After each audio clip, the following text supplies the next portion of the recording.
বাবু খাইছো? কহ খাইছি। কায় আলছে ভাইয়া, কায় আলছে? খাওয়ার পরে বেজার লেগে গেছে গা। কুট্টা অ্যালবাম তোর সুইরা অ্যালবাম। যাক, যাই হোক, মেইন ঘটনায় আসি।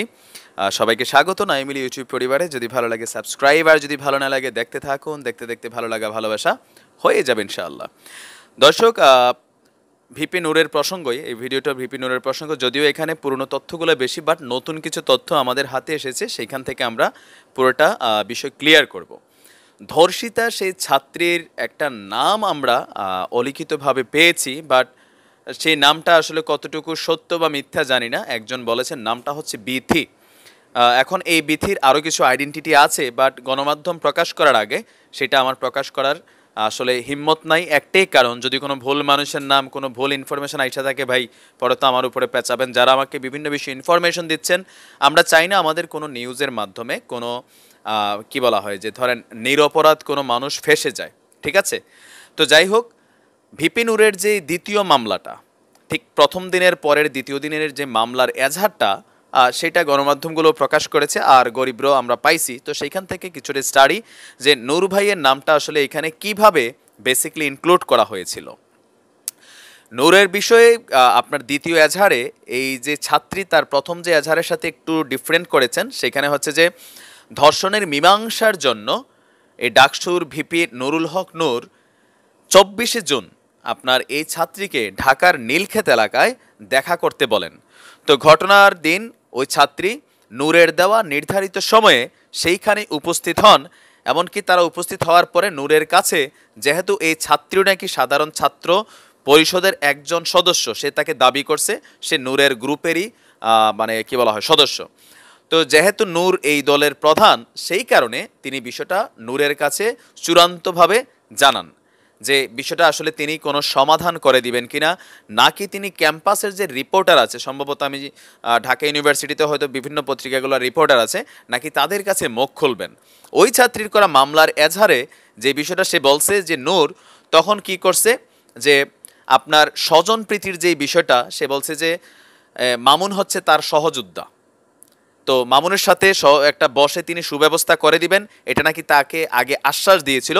বাট তিনি না করে উল্টা আরও বলেন যে তুই এই বিষয়টা নিয়ে বাড়াবাড়ি করবি না, আর যদি বাড়াবাড়ি করিস তাহলে ভক্তদের দিয়ে ফেসবুকে তোর নামে উল্টাপাল্টা পোস্ট করাবো, এবং কি তোকে পতিতা বলে প্রচার করব বলে হুমকি দিয়েছেন। এটা হচ্ছে ছাত্রীর মেইন যেই নূরের সম্পর্কে অভিযোগের জায়গাটা।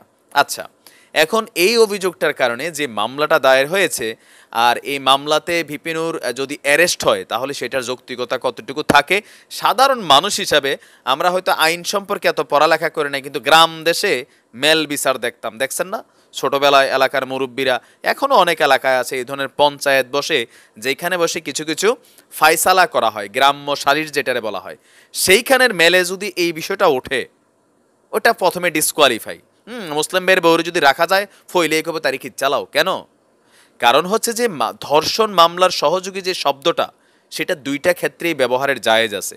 প্রথমত, যে আমি নূর যদি মামুনরে উস্কাইতো, যে হ্যাঁ করো, আমার রুম খালি আছে, আমার রুমে নিয়ে আসো, বা সে যদি নিজে কোনো রুম টুম অ্যারেঞ্জিং করে দিত। ভিপি নূর নিশ্চয়ই এটা করে নাই, ছাত্রী কিন্তু মামলার এজাহারে এই কথাগুলো বলে নাই। আমরা প্রশাসনকে একটু নোট করে দিতে চাই যে এগুলো একটু মাথায় রাখা উচিত। নাম্বার 2, কোনো টেক্সট মেসেজ বা মামুনকে কোনো প্রলোভনা দেওয়া যে এরকম সেরকম, এরকমও নাই, মামুনও তো এই কথা বলে নাই, তাই না? থার্ড হচ্ছে যে ধর্ষণের ঘটনার সময় প্রত্যক্ষভাবে শারীরিকভাবে সেইখানে উপস্থিত থাকা ধর্ষককে ধর্ষণে সহযোগিতা করা। ফর এক্সাম্পল, বাংলা ছবিতে যেগুলো আমরা দেখছি, রশি দিয়া হাত বাঁধা, অথবা ধরেন পায়ের উপরে চাপ দিয়া ধইরা, হ্যাঁ, মিশা সওদাগর যখন ধর্ষণ করতো বাংলা ছবিতে, এগুলো আমরা দেখছি এক সময়। তো এইখানে কিন্তু এইরকম কোনো নামই আসে নাই। তিনি জাস্ট এই ছাত্রী তিনি কমপ্লেনটা করেছেন এই জায়গায় যে নূর কেন তাকে হুমকি দিয়েছে। এখন মামলাটার ভিতরে এইভাবে আসাচ্ছিল নূরের নামটা হুমকিদাতা। যদি সত্যি সত্যি সে নূরের কাছে বিচার দিয়ে থাকে আর নূর তাকে এই ধরনের কথাগুলো বলে থাকে, সেটা মানহানি বা ধরেন হুমকিমূলক, এরকম যে ধর্ষণ পরবর্তী হুমকি, আমার মনে হয় যে এই টাইটেলে নূরের বিরুদ্ধে মামলাটা দেওয়া যেত। পরবর্তীতে ইনভেস্টিগেশনের মাধ্যমে সেটা প্রমাণ সাপেক্ষ বিষয় যে নূর দিছে কিনা, এই ছাত্রীর কাছে কোনো এভিডেন্স আছে কিনা, বা কোনো প্রকার এভিডেন্স আছে কিনা, যেহেতু আইন শৃঙ্খলা বাহিনী কাজ করছে, সো সেই ক্ষেত্রে কিন্তু আপনার এটা প্রমাণের বিষয় একসময় জানা যাবে। আর নূর সম্পর্কে আমি যে থিঙ্কিংগুলো আপনাদের সামনে শেয়ার করেছি, ঠিক সেম থিঙ্কিং আমাদের ঢাকা মেট্রোপলিটন পুলিশের যিনি কমিশনার আছেন শফিকুল ইসলাম স্যার, তিনিও কিন্তু ঠিক সেম পয়েন্টটা আনছেন। জাস্ট হচ্ছে কিছু পত্রিকা বা ধরেন কিছু কথাবার্তার কারণে বিষয়টা গোল পাকায় যাচ্ছে। ওনার যে বক্তব্যটা সেখানে তিনি বলেছেন ভিপি নূরের বিরুদ্ধে কোনো ধর্ষণের অভিযোগ নেই, যেটা হচ্ছে তার কাছে মেয়েটি বিচার নিয়ে এসেছিল, ঘটনা তদন্ত করে যদি সত্যতা কিছু পাওয়া যায় তাহলে পরবর্তী ব্যবস্থা নেবার, এই কথাগুলো তিনি সোমবার রাত 11:15টায় ডিএমপি কমিশনার এইসব কথা গণমাধ্যমগুলোকে জানিয়েছেন।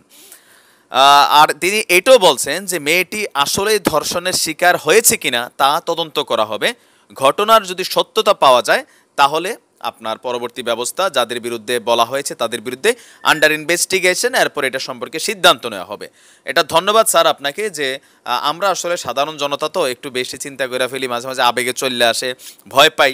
যেহেতু ভিপিনুরকে অনেকেই ভালোবাসে, ভিপিনুরকে ভালোবাসার পিছনে আসলে যে অন্য দল করতে হবে বা তার দল করতে হবে বিষয়টা না, আমরা ভিপি নূরকে ভালোবাসি না, তার যে আইডিওলজি আছে। আমার ব্যক্তিগতভাবে নূরের অনেক আইডিওলজির সাথেই কিন্তু আমি দ্বিমত পোষণ করি। যারা আমার দীর্ঘদিন ধরে দেখেন তারা কিন্তু জানেন যে নূরের ভাইয়েরও কিন্তু আমি অনেক সমালোচনা করি, গরিব মানুষ তখন আমার গালিও দেন, বাট যেটাতে তার পক্ষে আলোচনার বিষয় তার পক্ষেই কিন্তু আমাদের কণ্ঠটা থাকে, দ্যাট মিন্স আমরা সত্যের পক্ষে। নূরের যে জায়গাতে সে ভিকটিম হচ্ছে সেখানে আমাদের যে চিন্তা ভাবনা আছে সেটা আমরা এক্সপ্রেস করছি। আমি স্যারের কাছে একটা রিকোয়েস্ট করবো, ডিএমপি কমিশনার স্যারের কাছে, অবশ্য আমার কথা তিনি শুনবেন না, যদি শুনে থাকেন আর কি, এই ধরনের যে মেয়েগুলো আছে স্যার, এগুলা কিন্তু বর্তমান সমাজে বিস্ফোরার মতন কিন্তু গজাচ্ছে। এই ধরনের নারীরা, তারা নিজেদের তো চরিত্রের বেইলি নাই, তারা তাদের পরিবারকে অসম্মান করে, তারা তাদের ভাই বোনদের অসম্মান করে, বরঞ্চ তাদের সাথে যারা মিশে তারাই বিপদে পড়ে। কারণ এরা হইতে পারে যে কোনো বাঙালি দেশের নারী আউটলুকিংয়ে কে নূর আর কে কি ওটা জরুরি না। আমরাই তো, একটা ছেলেই ধর্ষক হবে এটা খুব সিম্পল, একটা মেয়ে ধর্ষক হবে না। একটা ছেলে ধর্ষক হইতেই পারে, আউটে হয়তো একটা ক্যারেক্টার, কিন্তু যদি ধর্ষণ হয়, আমি যেমন বলছিলাম 3 দিনের ভিতরে যেন একটা মামলা করার সিস্টেম এটা সরকারিভাবে ঘোষণা করা হয়, তাহলে যারাই ধর্ষিতা হবে যে হ্যাঁ তুমি এখন রেপ হইছো ভাই বইলা দাও। পরবর্তীতে প্রেম ভালোবাসার নামে দীর্ঘদিন মিলামেশা করার পরে ছেলে পল্টি নিচ্ছে, মেয়ে পল্টি নিচ্ছে, কোনো কারণে রিলেশনটা নাই, এরপরে দেখা গেল যে ছেলেটা হয়তো একটা ভালো কেরিয়ারে চলে গেছে, হয়তো সে ছাইরা দিছিল এক সময় পোলাটারে নতুন আর একটা বয়ফ্রেন্ড পাইয়া, কিন্তু কোনো সময় যখন দেখলো ছেলেটা একটা লেভেলে চলে গেছে, তার হঠাৎ করে মনে হলো এই পোলাটার আশেপাশে আমার থাকা দরকার। দ্বিতীয় সে যেটার কাছে গেছে ওইটাও তারে আপনার মনে করলেন যে ব্যবহার করে ফালাই দিছে, এখন তার তো একটা আশ্রয়স্থল দরকার। তখন হঠাৎ করে মনে হলো যে এমনি এমনি আমি একটা কাহিনী করি, অথবা মন গড়া একটা ইচ্ছা মতো যে কোনো একটা মানুষের কাছে আমি ফাঁসাই দিলাম। সেই পর্যন্ত আসসালামু আলাইকুম রহমতুল্লাহ বারকাতুহু।